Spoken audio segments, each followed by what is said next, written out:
Krishna copy கலந்து கொடுக்கறாங்க. பூஜைக்கு எல்லாம் ரெடி ஆயிருச்சாமான்னு கேக்குறாங்க. பார்வதி வந்தா பூஜை ஆரம்பிச்சிடலான்னு சொல்றாங்க. பார்வதின்னு கேக்குறாங்க. மார்க்கெட்டுக்குன்னு சொல்றாங்க. எத்தனை வேலையாள் இருக்காங்க, பார்வதி தான் போகணுமா? எங்க அவன் காலையிலே கிளம்பி ஆபீஸ்க்கு போயிட்டாங்க. போன்ல பேசுறாரு. விஸ்வநாதன் கம்பெனியோட ஜாதகத்தை கொடுக்க போற, கேக்குறத விட 2 மடங்கு காசு தரேன். சார் நானே வரேன், உங்க ஆபீஸ்ல மீட் பண்ணலாம். யார் உன் மேல எவ்வளவு நம்பிக்கை வச்சிருந்தாரு, இவ்வளவு பெரிய திருட்டுத்தனத்தை பண்ணிட்டியே.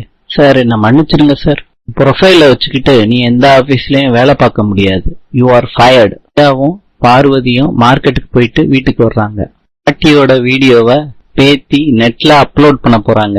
வியூஸ் வந்திருக்கு பாட்டி, 1 மில்லியன் வியூஸ் வந்திருக்கு பாட்டி. இங்க என்னடா பண்ற? அம்மா, பார்வதி வந்து பூஜை பண்ணாம இவர் என்னைக்கு வேலைக்கு போயிருக்காரு? நீ தான் போகணுமா மார்க்கெட்டுக்கு? மாமா, இன்னைக்கு விருந்து இருக்குல்ல, ஸ்டாஃப்ஸ் எல்லாம் வருவாங்க, தரமான காய்கறியா இருக்கணும்ல, அதுக்கு தான் போயிட்டு வந்தேன் மாமா. பாட்டி சொல்றாங்க, விளக்கு ஏத்தி வை. வந்ததே லேட்டு, உன் பொண்டாட்டிய பூஜை ஆரம்பிக்க சொல்லுடா. பார்வதி சொல்றாங்க, வெற்றியோட திரும்பி வாங்க மாமா. நான் பாத்துட்டு போய் எதுலயும் தோத்தது இல்லம்மா, நான் வெற்றியோட தான் வருவேன்.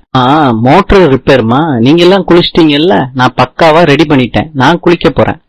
அதை செய்யறதுக்கு ஆள் இல்லையா? செய்யணுமாடா? ஏன் எப்படி இருக்கான் பாடுறா. நீ எப்படி இருக்க? மாமா கிளம்புங்க மாமா, டைம் ஆகுது.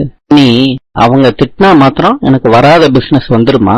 நீ இன்னைக்கு சமையல் தடபுடலா ரெடி ஆகுது போலயே.